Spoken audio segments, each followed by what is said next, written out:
एक ऐसा स्टार्टअप जो ओला और उबर जैसी बड़ी बड़ी कंपनीज को टक्कर दे सकता था।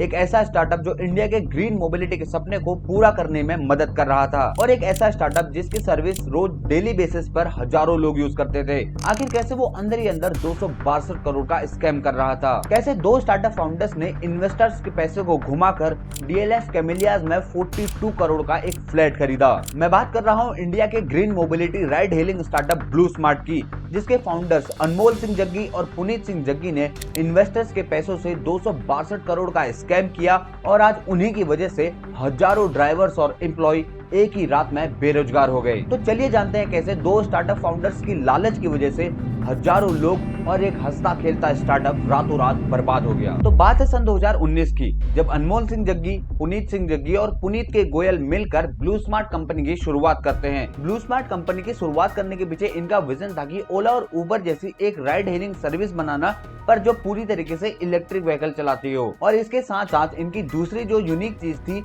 वो ये थी कि ओला और उबर के साथ राइड कैंसिलेशन की बहुत बड़ी प्रॉब्लम थी और ब्लू स्मार्ट इसी चीज को सॉल्व करना चाहता था। और ब्लू स्मार्ट में जो राइड कैंसिलेशन था वो बिल्कुल ना के बराबर था, क्योंकि ब्लू स्मार्ट ओला उबर की तरह अपने प्लेटफॉर्म पर दूसरी टैक्सीज को लिस्ट नहीं करता था, बल्कि इलेक्ट्रिक व्हीकल्स को खरीदता था और ड्राइवर्स को भी सैलरी पर रखता था और उनको अपने प्लेटफॉर्म पर लिस्ट करता था, जिस वजह से उसका जो राइड कैंसिलेशन था वो ना के बराबर था। और इसी वजह से ब्लू स्मार्ट मार्केट में काफी तेजी से पॉपुलर भी हो गया। पर अंदर ही अंदर ब्लू स्मार्ट का एक बहुत बड़ा स्कैम चल रहा था। अब ब्लू स्मार्ट कंपनी काफी अच्छा कर रही थी और नए नए फंडिंग राउंड्स को भी रेज कर रही थी। दीपिका पादुकोण और एमएस धोनी ने भी ब्लू स्मार्ट कंपनी में इन्वेस्ट किया था और बाकी बड़े इन्वेस्टमेंट की वजह से ये कंपनी काफी तेजी से ग्रो भी कर रही थी। अब ऐसे देखने में तो ब्लू स्मार्ट कंपनी का जो बिजनेस मॉडल था वो काफी एसेट हैवी लगता है, क्योंकि एक नए स्टार्टअप के लिए इतनी ज्यादा ईवीज को खरीदना और ड्राइवर्स को सैलरी पर रखना काफी ज्यादा महंगा पड़ता है। पर यहीं पर ब्लू स्मार्ट एक नई स्ट्रेटेजी का यूज कर रहा था। ब्लू स्मार्ट अपने ईवीज को खुद नहीं खरीदता था,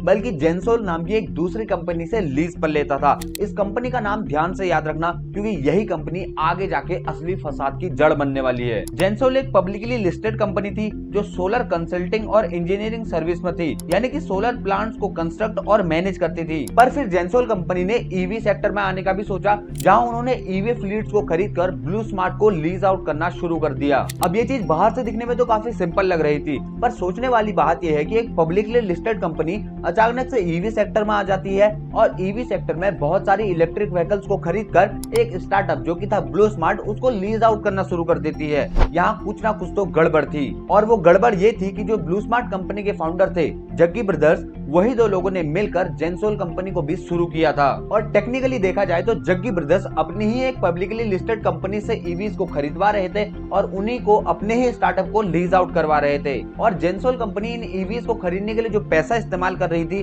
वो उन्होंने गवर्नमेंट इंस्टीट्यूशन से एज अ लोन लिया था। पर इसमें स्कैम कहाँ है, क्योंकि एक पब्लिकली लिस्टेड कंपनी अपने इन्वेस्टर्स के पैसे से ईवीज को खरीद रही है और उन ईवीज को आगे लीज आउट कर रही है, और एक स्टार्टअप उन ईवीज को लीज पर लेकर अपने कस्टमर्स को बेटर सर्विस प्रोवाइड कर रहा है। सिंपल नहीं, क्योंकि दरअसल जग्गी ब्रदर्स ने जिस लोन को गवर्नमेंट इंस्टीट्यूशन से ईवी खरीदने के लिए लिया था, उसमें से 262 करोड़ के लोन को उन्होंने अपनी पर्सनल चीजें खरीदने के लिए यूज किया। जैसे उन्होंने डीएलएफ कैमेलियाज में एक 42 करोड़ का फ्लैट खरीदा। अब स्कैम की एग्जैक्ट डिटेल्स और नंबर बताने से पहले मैं आपको ये बता देना चाहता हूँ कि ये शेल कंपनीज काम कैसे करती है और ये शेल कंपनीज का जो स्कैम का मॉडल है वो कैसे काम करता है, और कैसे अगर जग्गी ब्रदर्स एक छोटा सा स्मार्ट मूव लेते तो वो इस स्कैम से बच जाते, जैसे हमारे देश के पॉलिटिशियन, सेलिब्रिटीज और बिलियनर्स सालों से बचते आ रहे हैं। तो चलिए इसे एक एग्जांपल से समझते हैं। मान लीजिए कि XYZ लिमिटेड नाम की एक कंपनी है जो कि असलियत में बिजनेस करती है, पर इसके फाउंडर्स को इसी बिजनेस से स्कैम के थ्रू पैसे को बाहर निकालना है।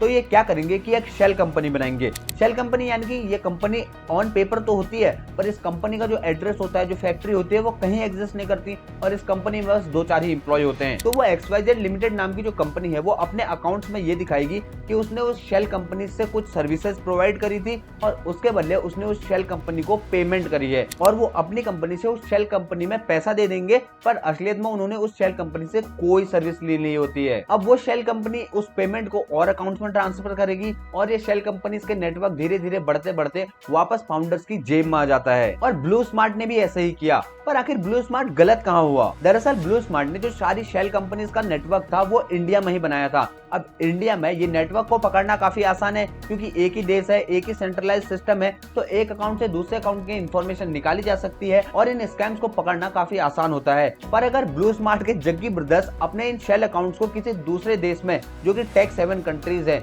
जैसे कि केमन आइलैंड, आयरलैंड या दुबई जैसी कंट्रीज में बनवाते और वहां अपने पैसे को राउट करके दोबारा इंडिया में लाते, तो शायद इस स्कैम को पकड़ना कभी पॉसिबल नहीं हो पाता। और हमारे देश के बड़े बड़े बिलियनर्स, पॉलिटिशियंस और जो सेलिब्रिटीज हैं, वो भी अपनी पेमेंट्स को इसी तरीके से लेते हैं और करोड़ों रुपए के टैक्स को बचाते हैं और करोड़ों रुपए का स्कैम कर जाते हैं। और इसके लिए केमन आइलैंड और आयरलैंड जैसे टैक्स हेवन कंट्रीज तो वर्ल्ड फेमस है, क्योंकि यहाँ ऐसी छोटी छोटी बिल्डिंग्स मौजूद है जिन कंपनीज में हजारों शेल कंपनीज लिस्टेड हैं और जिनका यूज सिर्फ पैसे की हेरा फेरी के लिए होता है। तो अब आपको इसके बेसिक्स क्लियर हो गए हैं, तो चलिए जानते हैं कि आखिर कैसे जग्गी ब्रदर्स ने ब्लू स्मार्ट स्कैम, जो कि एक्चुअल में जेंसोल स्कैम था, उसको इस मॉडल के थ्रू कैसे एग्जीक्यूट किया। तो सबसे पहले जेंसोल कंपनी ने IREDA, Indian renewable energy development agency और पावर फाइनेंस, इन दोनों इंस्टीट्यूशन से 977 करोड़ का लोन लिया, जो कि गवर्नमेंट इंस्टीट्यूशंस हैं, और ये पैसे को उसने यूज करना था ईवी खरीदने के लिए। जेंसोल कंपनी को टोटल 6400 ईवीज खरीदनी थी, जिसके लिए उसका टोटल खर्चा 829 करोड़ आ रहा था। और इन सारे ईवीज की अच्छे से परचेज और उनकी मेंटेनेंस के लिए जग्गी ब्रदर्स ने एक और नई प्राइवेट कंपनी खोली,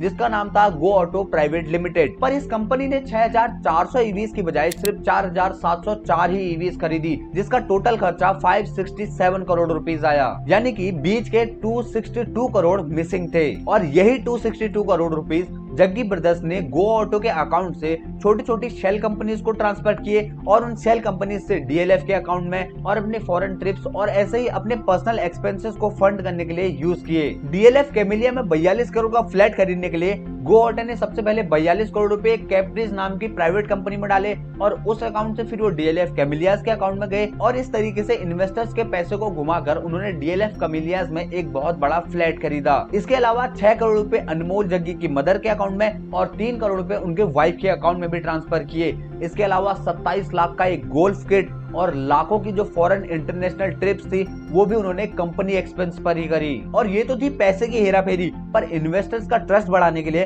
उन्होंने फेक 30,000 ईवीज के ऑर्डर्स भी दिखाए, ताकि वो इन्वेस्टर्स का भरोसा जीत सके और मार्केट से और पैसे को ज्यादा कॉन्फिडेंस में रेज कर सके। और इन सारी ईवीज को मेंटेन करने के लिए अपनी एक नई ईवी फैक्ट्री भी खड़ी करी, पर उस ईवी फैक्ट्री में एक्चुअल में कोई काम नहीं हो रहा था। और इन सारी प्रोसेसेस के थ्रू जग्गी ब्रदर्स ने धीरे धीरे कंपनी से 262 करोड़ रुपीस गायब कर दिए। और जैसे ही अथॉरिटीज ने जग्गी ब्रदर्स के इस स्कैम को पकड़ा, उन्होंने दोनों भाइयों को सिक्योरिटी मार्केट में ट्रेड करने से रोका और दोनों को कस्टडी में लेकर इन्वेस्टिगेशन शुरू कर दी। और क्योंकि यही दो लोग ब्लू स्मार्ट कंपनी के भी मालिक थे, तो जैसे ही ये न्यूज बाहर आई, ब्लू स्मार्ट के सारे टॉप लीडर्स ने एक एक करके रिजाइन करना शुरू कर दिया और रातों रात ब्लू स्मार्ट कंपनी के हजारों ड्राइवर्स और जो एम्प्लॉय थे वो बेरोजगार हो गए। तो ये था इंडिया का अभी तक का ईवी में होने वाला एक बहुत बड़ा स्कैम, जो कि एक्चुअल में ब्लू स्मार्ट स्कैम नहीं बल्कि जेंसोल स्कैम था। और अगर आप जानना चाहते हैं कि एप्पल कंपनी की सक्सेस में असली जो हाथ है वो स्टीव जॉब्स का नहीं बल्कि टिम कुक का है, तो आप मेरी इस वीडियो को देख सकते हैं, जिसमें मैंने टिम कुक की कंप्लीट हिस्ट्री बता रखी है